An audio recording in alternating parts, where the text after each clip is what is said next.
Welcome to the Spirit of Business episode number 50. Are you positive or negative? With Matt Murphy and Sarah McCrum. Hi Sarah. Hi Matt. Had an interesting conversation with a client this week which started to get me thinking about mindset. And it was a really interesting conversation, a bit confronting for me and thought-provoking around the fact that this particular person's been very positive and optimistic, realistically, not being sort of flighty about the whole thing, but especially going through COVID. And I've seen a real strength and resolve in his character in terms of really feeling like he was confident to lead and could see the future and the direction of it. And then in Melbourne, we've just experienced a snap lockdown for 5 days, which caught us all by surprise, I think. And I think there was this element where we could see the future and we could see the certainty and the light at the end of the tunnel from probably a pretty difficult, dark year last year of uncertainty and knowing what the future looks like.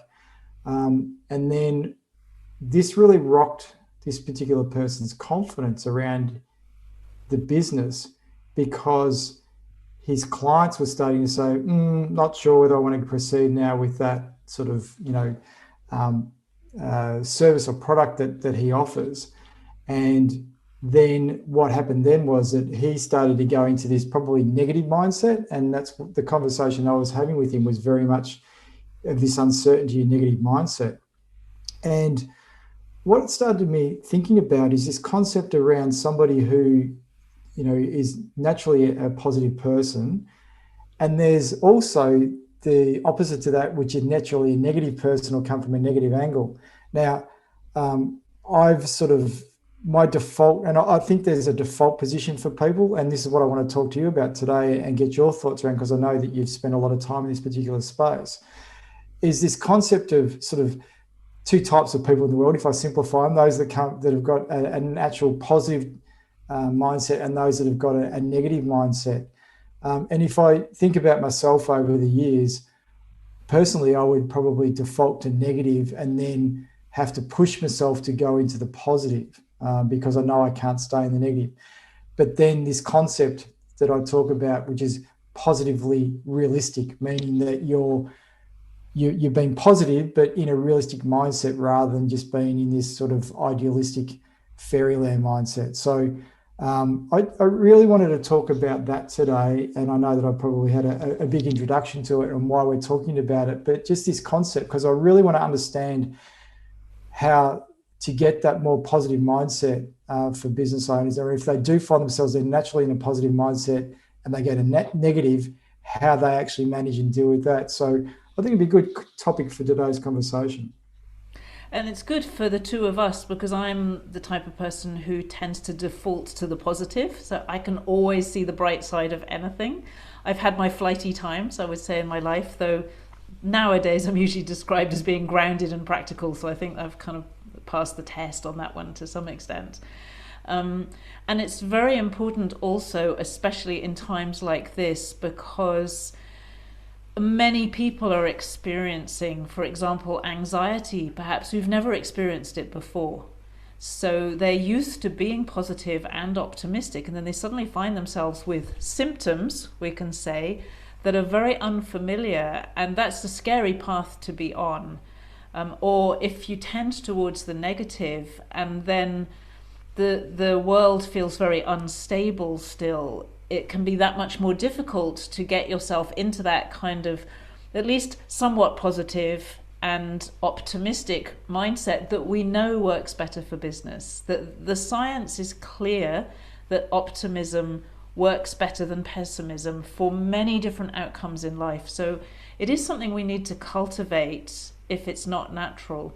I think the first thing that is very important, and this would be the foundation of everything for me, is to clarify what is a useful positive and a useful negative, and what is not useful positive and not useful negative. We meet many people in business who are really hyped or pumped and very excited about what's going on, and there's a forcefulness to it There's an overexcitement to it, which actually will backfire at a certain point. So that's what I would call over positive or forced positive, or it's a kind of false positive actually. In fact, when you listen to them, you can feel that it's not really sincere. It's almost as if they're convincing themselves.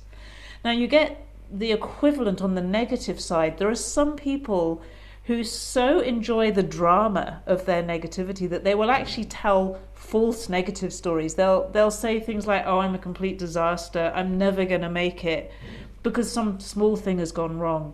It's a complete exaggeration of their own natural negativity, and that's a false negative, and it's very forceful, and that also has consequences that will backfire on you in a really unpleasant way. But there is a room for positivity and negativity. We can call them neutral or we can call them natural. So there's a kind of natural positivity which doesn't have any force in it, which is kind of easygoing and is a really healthy kind of positivity. And there's a natural or neutral kind of negativity which could be called realistic, like not everything's going well all the time, and we need to be able to say so. Otherwise we can never ask for help. If I can't admit that I'm struggling with something at the moment, I can't ask you to help me, for example, as I've got to keep my pride up and be fake positive and show you everything singing and dancing.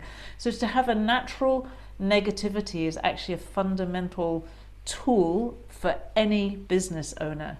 And of course, the ideal, so to speak, is, we talk about equanimity, is to be able to find a peaceful place in that natural, neutral, sort of between positive and negative, going a little bit positive, a little bit negative, but not being rocked by it, not being knocked about by it, so that you can have personal inner equanimity, and at the same time you can, this sounds like a contradiction, but it's not. You can feel positive about what's positive, and you can express the negative feeling that you have about something that's not going well, but you maintain a kind of equanimity in the middle of that. It's really interesting. And the word that you used that made me understand the concept better too is useful. You said useful positive, useful negative. So there's a usefulness in both. It's not that negative is bad and positive is good. It's that they're both they're both useful. So therefore they both have elements of being a good thing to have. And I think that maybe what I just thought of then is this concept of realistic or realism, as opposed to something where you're getting into this delusional state of fantasy land where if you're too far in the positive, you move into this, I can't think of a better word for it, but into a force. You said force, but it could be fantasy. And similar, when you're in the negative, you start to, when you get negative thought processes or thought patterns, you can start to project things that are so wild in their concept that you think they're going to happen, but they're not going to happen. So there's an irrational, unrealistic aspect of that. So it's kind of like rational realism in each one of those categories for being useful. So that realistic aspect of it, compared to a fantasy of something that's too far positive and too far negative. Is that a different way of talking about it? Yeah, I think a really good word is actually functional as useful. So useful is great, and functional is also, there's a functional positivity and a functional negativity, rather like you have functional fitness, which is not just like I train however many reps every day, but I can use my body in whichever way I want to use it. So when I go and play tennis, or when I'm on a boat, or all the activity, or picking up my kids and throwing them around in the garden, my body works really well for me, and that's functional fitness, which is very different from our traditional thoughts about fitness, which are often about, where your heart rate goes to, or how long you did your cardio for, or whatever, not necessarily functional at all. So to think of it in a functional way, a functional positivity, which is realistic because it's useful and helpful. I think it's very important. There's not just the fantasy levels that you outlined, but that forced level sits between. And it's important to recognize that, because a lot of business is done on that forced positivity. The number of business owners that I meet who tell me every day, I'm super pumped about this, Sarah, and this is going to be amazing. And they've been taught to do that, and they don't realize what they're doing to their energy. And I can watch them heading for burnout. Now, I usually meet them after they've burnt out and they are trying to get pumped again.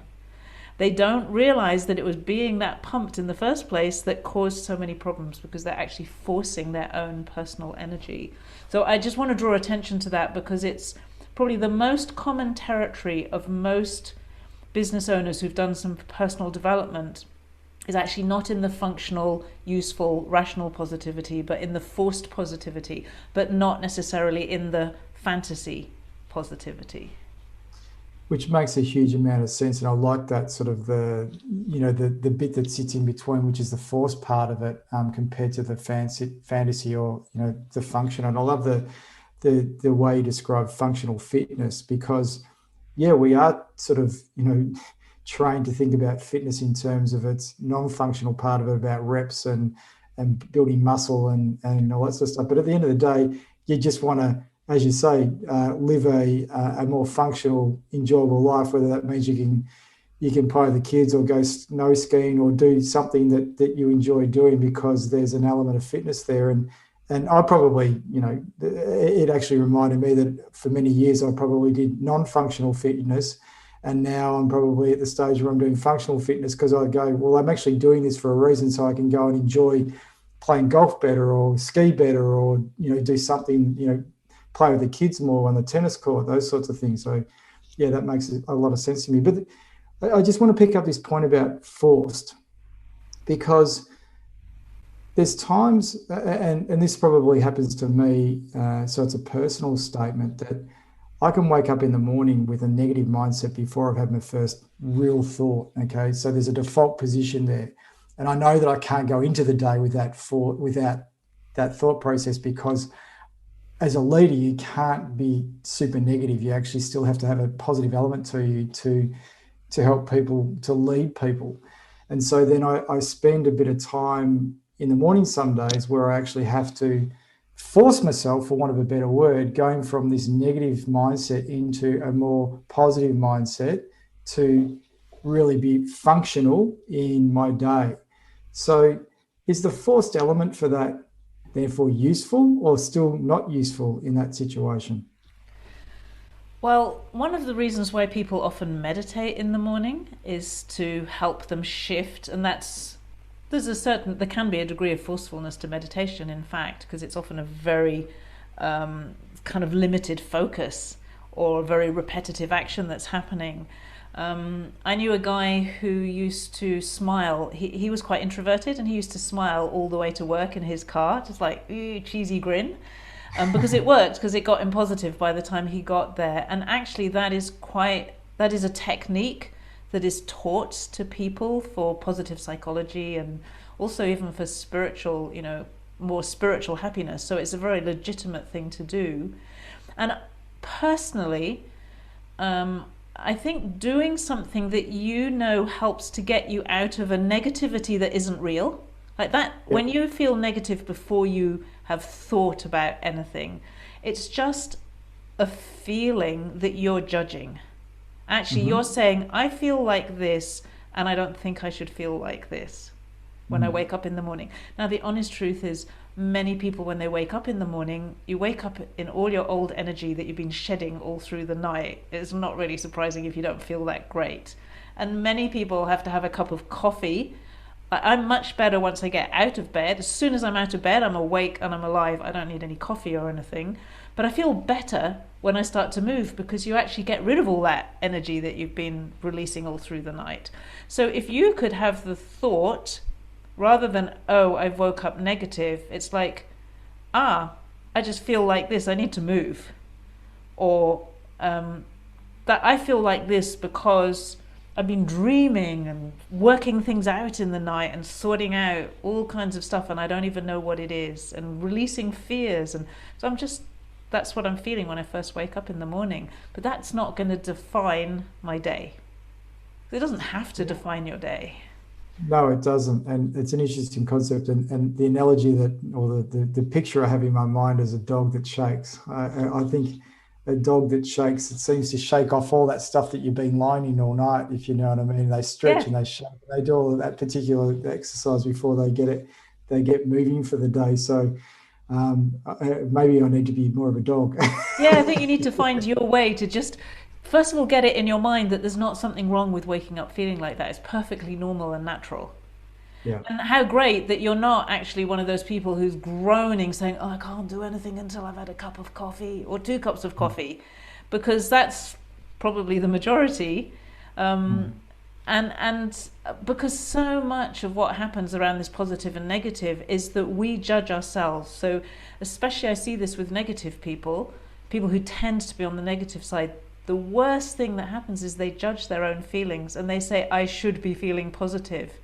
Now, honestly, if you look at a business, the negative people, the person who always finds the problems and always talks about the risks, is just as useful as the person who always has the bright ideas.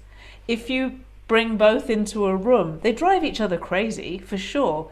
But actually, if you have brilliant ideas that have been genuinely de-risked and managed and thought through all the awful consequences that can happen, and it's still a brilliant idea, your idea is so much more resilient and so much more likely to be successful than if you either go one way or the other. So I think that we need to really appreciate what different people bring to a business and therefore also to life, and not judge ourselves for having negative thoughts.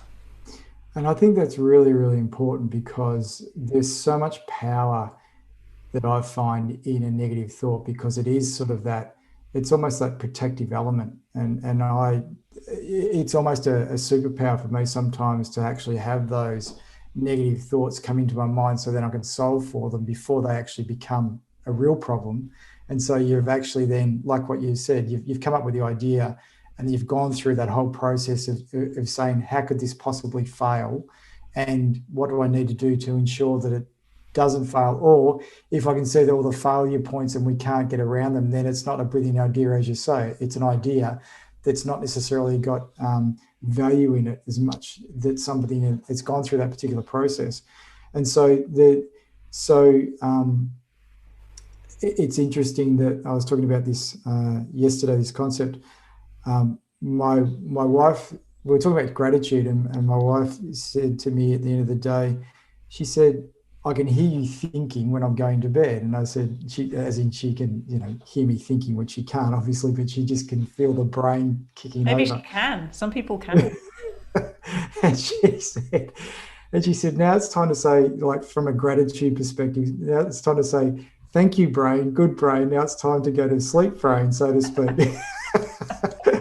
And the point to that is that my brain will be firing to solve problems or reflect on something during the day, and it'll do it in the morning as well from that perspective. And we do have this negative mindset, and what you was just really saying at the end of the day is actually you're probably thinking about a whole lot of negative things and you're solving for them, and your brain's actually quite good at doing that. So you should thank your brain for being able to do that. But when we think of negative thoughts, we think, well, I think about that it's potentially in a bad place rather than a positive, healthy place. And what this concept of functional negative, I really like because it reframes the story, because that's really what you're talking about, the stories that we attach to feelings or things, where you go, no, that's not the story. That's not the attachment. It's actually a good thing that you think like this and be grateful for it and appreciate it because it knows that your brain works a certain way that others don't, that's needed to actually get a particular result. And the irony is that if you are grateful for it, if you are thinking like a false and forced negativity or even pathological negativity, that's more likely to drop away the minute you start to express some gratitude. And in fact, gratitude, to start and end the day with gratitude, is scientifically proven. I'm not known for saying the word scientifically proven because I like to prove things for myself. I don't really care what scientists say half the time, because because I like to do it for myself and see if the science checks out. But this is scientifically proven and self-proven that it actually really makes a difference to your frame of mind. So that's a very useful technique. Like there are various ways you can do it. But for example, you could think of 3 things. When you first wake up in the morning, before you have any other thoughts, think of 3 things that are stable in your life, things that are always there. It could be like electricity or your wife or whatever that you're grateful for, different every day. And 3 things that may be happening today, 3 things that are events, not permanent, that you're grateful for as well. And if you did the same in the evening and just look back on your day and feel gratitude for 3 stable, enduring things that were there today that perhaps you weren't grateful for during the day, and 3 things that happened today that you're also grateful for and that perhaps you forgot to feel grateful for during the day, it really makes a difference to how you feel. And that's something that accumulates over time. So just building up the habit of doing that is really powerful. Yeah, it is. And the thing that we do, not all the time, but sometimes in our house, if we all get to sit down at dinner time and there's not kids at different sort of sporting events, is that what are the three good things that happened today? And it's really nice. It's a good reminder. And one of them, for me, often that stable one is the fact that we're all sitting down together as a family at the end of the day, having this particular conversation. So, because it's something that we don't get to do all the time, and it's a nice thing to do to connect. So that brings me back. I really want to go back to right at the beginning of this conversation where you talked about the guy who's usually really positive and was starting to lose it. I think that there are a few things that we need to be very realistic and functional about here. So the first thing I want to talk about is that when that does happen, if you're normally positive and then you find yourself really experiencing doubt, or you've lost your confidence, or you start to experience anxiety, or you're worrying about the future, that's very challenging, first of all. And what will tend to happen is that you will try to fight it and resist it, and feel that there's something wrong and try to be positive. It actually is important in that moment when that happens to respect what you're feeling, to respect the negativity, and don't be afraid of it. That's not easy, but I can say that with deep experience, many, many years of both for myself and of working with people, that it's much better to acknowledge what you're feeling than it is to think, oh my God, I'm feeling negative. Oh, help, what's happening? Is there something wrong with me? That actually makes it worse, and you slip down into a negative spiral that way. So the first thing is to acknowledge what you're feeling. Another thing that's important to recognize, and we don't want to do this in business, but we need to recognize, first of all, you are not your business. Your business may succeed or fail. That it's a real possibility, not only because of COVID, but at any time in your life. You have no idea actually what's going to happen in the future. You do not control the destiny of your future. You contribute to it, for sure, and you do your best to nurture it and grow it. But anything can happen. I've known people who've lost businesses overnight. Well, I mean, I know someone who had been invested in by 2 people, been invested in by Lehman Brothers, lost their business overnight in 2008 when Lehman Brothers went out of, did whatever they did. And they lost everything. And the problem is they lost their identity at the same time, because they somehow believed that they were their business, and that the success of their business was a representation of the success of themselves. It is really important, and more important today than it's ever been, I would say, to figure out who am I as a human being, and what is the value of my life, which is not determined by the success or failure or existence or non-existence of my business. Because the honest truth is that if you did go out of business because of whatever might happen, you will survive that and probably go on to make another business, and in most cases probably go on to make a better business. That's what I hear all the time. But the time it takes to do that will depend on who you believe you are. Okay, so if you are so locked in with your business that if it fails, you fail and you crash, then it will take much longer to recover and create the next one. If you have a really solid sense of self and who you are as a human being and your own personal values, and your business is an activity, it's an entity that you put your time and energy and money into and receive lots of benefit from, then there's a kind of separation of the identity, and that's very important. And sadly, I don't think it's encouraged nearly enough in business.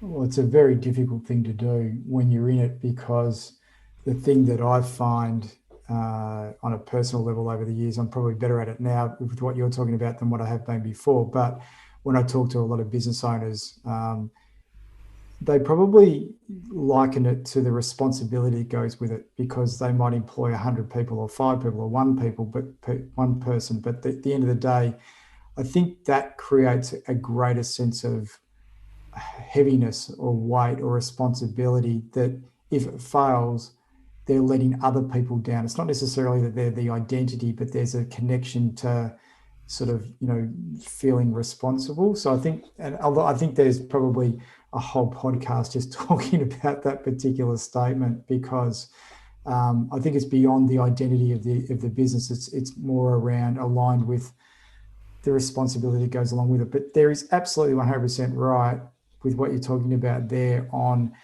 that we think we are our business and that we're defined by the success or failure of it. But we need to ensure that that's not the case, because we don't have complete control over what happens in our organisations or with the economy or with the world. So how can we? It's delusional to think that you have complete control over the destiny of your business. I'm looking at a book on my bookshelf by a guy called Kevin Kelly, who founded Wired magazine, which is an online technology magazine, and the book's called The Inevitable. And at the beginning and at the end, and several times during the book, he says the number one question that every single human being must ask, and will ask for the next 30, if not 100 years, is, who am I? And the reason he's saying it is because of the technological changes that are happening, that are inevitable. That's the reason for the title, The Inevitable. They've all been, the roots go way back already. And I see this. I see that this is what's happening. I see that COVID has pushed lots of people to reflect more on who they are. And it is a big topic, but it is really, really important. And the interesting thing is that when you do that, you will start to realize that you are not actually responsible for those other people in your business. You have a responsibility to pay their salaries. That's your responsibility. You are not responsible for them or their life. And that's another kind of confusion we get, like, oh, I'm responsible for all these people. And we take a false responsibility which diminishes those other people. Now, these things you can only talk about and really find out about if you do explore that big question.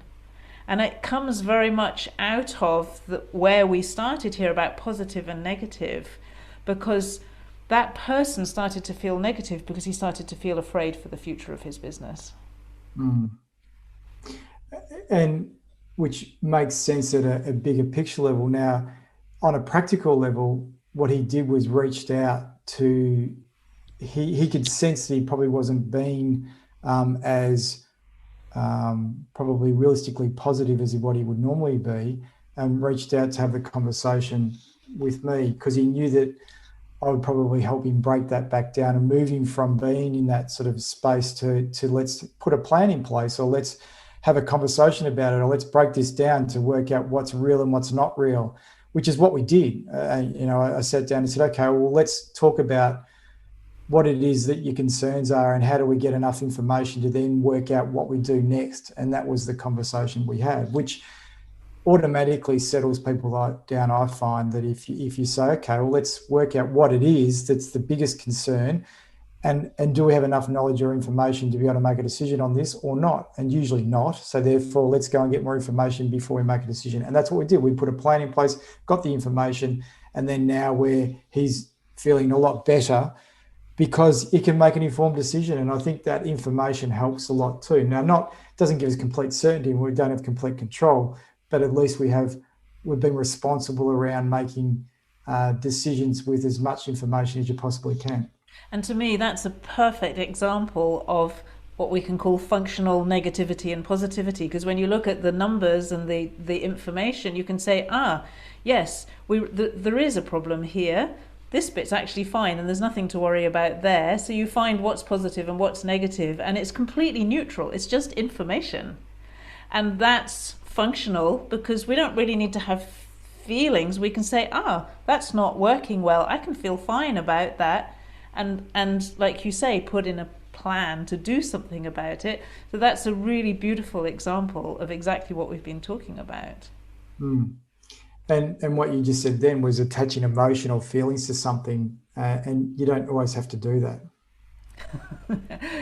Well, you can actually choose how you feel. It's a choice. You really can choose how you feel. If you want to experience a drama, go ahead. But if you don't really enjoy those dramas anymore, you can actually choose something different. It takes some practice, and it sounds crazy to some people to imagine that you can choose how you feel when everything's crashing around you, or it looks like it is, but you can, and that's a remarkable human ability.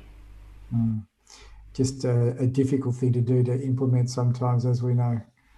I don't like to give people excuses, Matt. It's not that hard. It's very attainable. I would like to say that is something to really ponder. It's like, wow, if I really can choose how I feel, how would I choose to feel next time I think I need to feel really negative? Next time things look like they're going badly and I think I need to feel negative, how would I rather feel? Start to engage with the very real, not just possibility, but actually it becomes quite easy to do it if you engage with it. I like the way you just phrased that in terms of, saying, how would I like to feel the next time this sort of comes up? Because then that gives you a reference point and an ability to choose. And I think that it's these sort of little techniques that I think that we can use to change and reframe and rewire our brains to think differently to the way that they've always thought before. And that's the thing that I know that I'm on a personal journey on, to learn how to rewire thinking, old thinking or past thinking, to actually wire it into a better way. Yeah, we really need the little techniques, and we need the big picture stuff as well. We need to be willing to go there. Because otherwise life passes you by, and then you look back and you think, oh my goodness, I worked for 40 years on my business, and either I was lucky and I exited it and made a whole lot of money, or I was unlucky and I lost it after 41 years and everything went wrong. And what was all of that about? So in my experience, we need to do the big things, and the big things will get us really, really interested in the tips and techniques. In the end, if I look at you, you've been, inner peace has been the thing. Peace of mind, however you want to put it. That's your big thing. That's a big thing. How do I find inner peace while I'm running a really busy, successful business? And at the same time, then because you have that big thing, the techniques actually have a context and they work. Which makes a huge amount of sense. And I think has been a good conversation, because it certainly has provided with reframing, references, techniques, big picture, as you say, that all comes together to really fundamentally run a great business in an enjoyable way. In an unpredictable world. Yeah, exactly right. Thanks, Sarah. It's been a good chat again. Thank you very much.